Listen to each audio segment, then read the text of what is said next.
Okay, in today's video, I'm going to be showing you here how to change the fuel filter on a Ford Ranger with a 3-liter Vulcan V6. This should be similar for other model years as well. This is a 2004. It may also be similar for other engines. I believe it's all in the same spot. The filter itself may be slightly different though. So, the first thing you're going to want to do here is you're going to want to open the hood. And the first thing I'm going to do is I'm going to pull the fuse for the fuel pump. And the reason for this is that I'm going to try to start the vehicle without the fuel pump, and it's going to get all that gas and fuel pressure out of the lines so you're not spraying fuel all over the place when you're changing the fuel filter. This is a 3-liter Vulcan V6. This is just a regular gas engine. This is not a flex fuel engine. If you have the flex fuel engine, it may be slightly different. This is not the flex fuel. So the first thing you're going to do here is you've got your fuse box right here in the driver's side corner. You're going to want to pull the cover off of that. And then once you've got that off there, then you're going to want to pull the fuse for the fuel pump. So I'm going to pull up the fuse diagram here. Okay, I got the diagram up here. If you look here, it's fuse number 23. It's a 20 amp fuse, and that's the one for the fuel pump. So I'm going to scroll up here to the diagram here. And if we look, fuse 23 is right here. So come over here to the fuse box. So depending on the year and engine, this may be slightly different.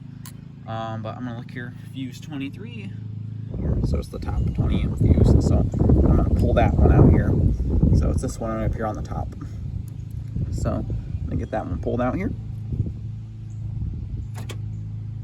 And then once that's out of here, I'll show you what to do next. Okay, now that I got the fuse removed here, now what I'm going to do is I'm just going to stick the key in the ignition here. And I'm just going to go ahead and crank the engine here just for a second, just to relieve any of the extra fuel that's in the lines. And get rid of some of that pressure so it's not spraying fuel all over the place and you go to pull the fuel filter off. So I'm going to turn the key on here. I do not hear the fuel pump kick on. The engine's just going to sputter here for a minute because it's not getting any fuel. Now I know that pressure's been relieved. You can crank it again here if you want to. You're going to notice it's not going to start.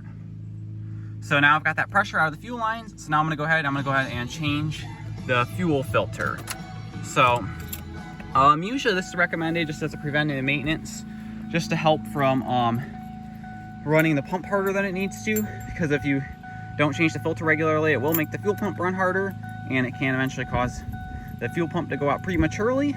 Also, if you do change the fuel pump, it is a good idea to change the filter when you've done that, just to help with the lifespan of the fuel pump, especially if you're running the vehicle specifically low on fuel, quite frequently, like below a quarter of a tank. It's important to be changing the fuel filter regularly. Just helps prevent the extra strain on the fuel pump. I did have to actually change my fuel pump in December. It was very cold outside. It was snowy. I did not feel like laying down on the snow in the 20-degree weather to change the fuel filter, which is why I'm doing it now when it's warmer. I did have to pull the whole bed off and go through that whole process. It was a pain. But now I'm going to go ahead and show you how to change the fuel filter here. So also, once you've done that, you can actually stick that fuse back in now, because you won't have to mess with that anymore. So I can stick that in now. You just don't want to try to start the engine or turn the key on, because otherwise you'll build that fuel pressure back up again. So we go and stick that fuse back in. I'm gonna come down here and change the fuel filter. Okay, so now I'm underneath the truck here, and to find the fuel filter, you're gonna come down here, and it's gonna be here on the driver's side, right along the frame now, right along here. So this here is your fuel filter. If you want to look here for reference, the back of your transmission is right here.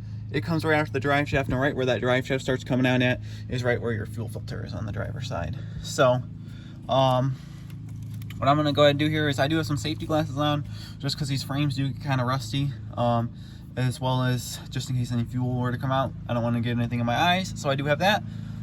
So the first thing I want to do is I'm going to start by pulling off the fuel lines. So to do this, you can try to use your fingers, or you can use like a pliers and a flathead. You're going to more than likely have to use a screwdriver, but just kind of push in on the little plastic tab here, and it should pop off of here. So, and then what you're going to do here is I just pushed on this little, so this one here on the very front, the one going from the fuel filter to the engine, I just pushed on this little green tab here, and then you just push on it. I pushed on it with a screwdriver, just kind of twisted it and slid it off. I was able to slide that back. You do kind of have to push kind of hard, because it's held in with these clips over here. If you want to pop it out of these clips to make it easier, that's fine. Just make sure to put it back in when you're all done. Now I'm going to go ahead and go to the back of the fuel filter. Same process. This one here, the tab's actually on the back side, so I might do this one last. So I'm going to come back here to this orange one. Same process, just going to push it on the little orange tab, and I'm going to pull it. You're going to want to remember here that the orange one goes on the back side, the green one goes on the front side. So going to get that taken care of. Kind of hard for me to show on the camera here. Just going to lay underneath here and trying to fit the screwdriver in. But I'm going to pull both these off. Then I'll pull the fuel filter out of this mount right here. So, and then for this last one, the way this is positioned, I did actually have to pull the fuel filter off the mount so I can undo this one. So you just want to go ahead and pry up on the top of the mount with a flat head and just pull it straight out. These are really rusty. Be careful not to get rust all over the place. And then I'm just going to pull this last one off. So kind of hard for me to do with one hand here, but I'll get that off. Then I'll go and get the new fuel filter installed. Okay, I went ahead, I got the old one out here. I got it in the drain pan. Just letting all the extra fuel come out of here. So, well, I've got that out of here. Then I'm gonna go and get the new one put in. The new one I just matched up for the old one. It is the same here. I do have a Wix filter. I always like Wix filters. And it does tell you here, as a little arrow, the fuel flow. Obviously, you want the fuel flow going towards the engine. As you can tell, you have the 2 lines here on this side and the 1 line here on this side. So it's the only way it can really go. You'll want the bigger line on the top here, and that's the one that the green one will plug into. And then the smaller one for the orange one. Then you'll have the other one here on the front for the green one. So I'm gonna go ahead. I'm gonna stick the fuel filter in the mount here first, and then I'll go ahead and get all the lines hooked up.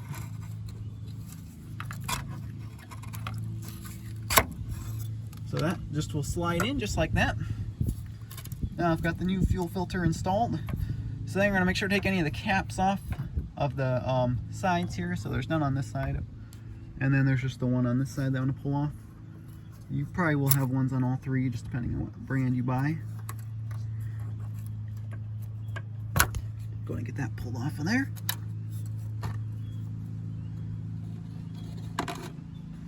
Then you want to check inside all the fuel lines, make sure that they're all clean inside, make sure you didn't get any rust or anything like that in there, especially the one in front of the fuel filter specifically.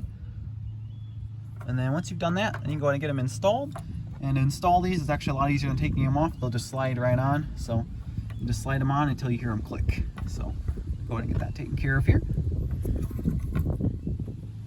Okay, so I got all those installed. Very important when you're installing these, you want to slide these on until you hear them click. If you don't hear them click, then you're going to want to take it back off and try it again, just to make sure they're firmly seated on here. So all these are firmly on there. So I went ahead, I got the filter changed here. So now I'm going to go ahead and I'm going to prime the fuel system, and I'm going to go ahead and get the vehicle started. Okay, so now that I've changed the fuel filter, the next thing that you're going to want to do here is you're going to want to prime the fuel system. Ideally, the point of this is the fuel filter right now, we've put it on, all it has in is air, so it's just full of air. So if you try to crank the engine right now, try to start it, the engine isn't going to be getting enough fuel and it's not going to start.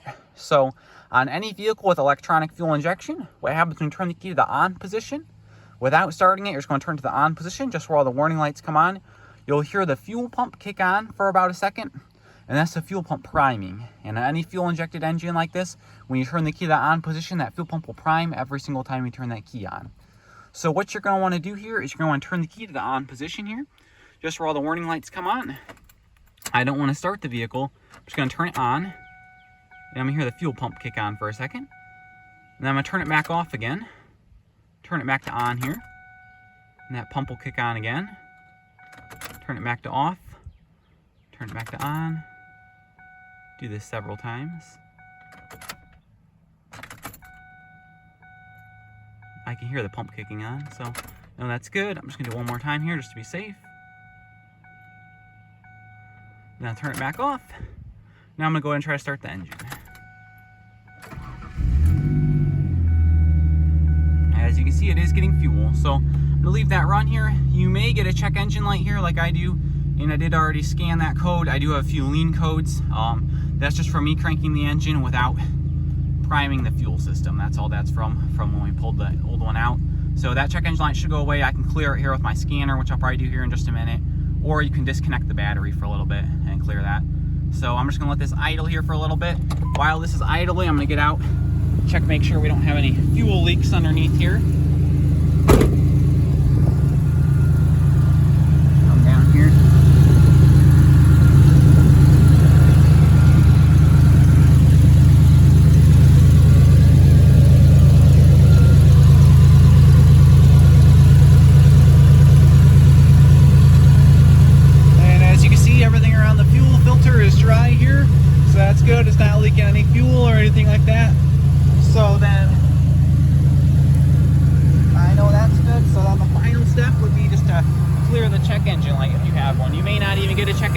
more than likely you won't. But if you do have one, you can clear that off. So hopefully this video was helpful. Definitely good maintenance to keep up on. It will help with the lifespan of the fuel pump, especially if you're running the vehicle low on gas regularly. It definitely helps keep the fuel clean going to the engine, helps put less strain on the fuel pump. Definitely good maintenance. It's a lot easier to change the filter than the pump. So hopefully this video was helpful, and thanks for watching.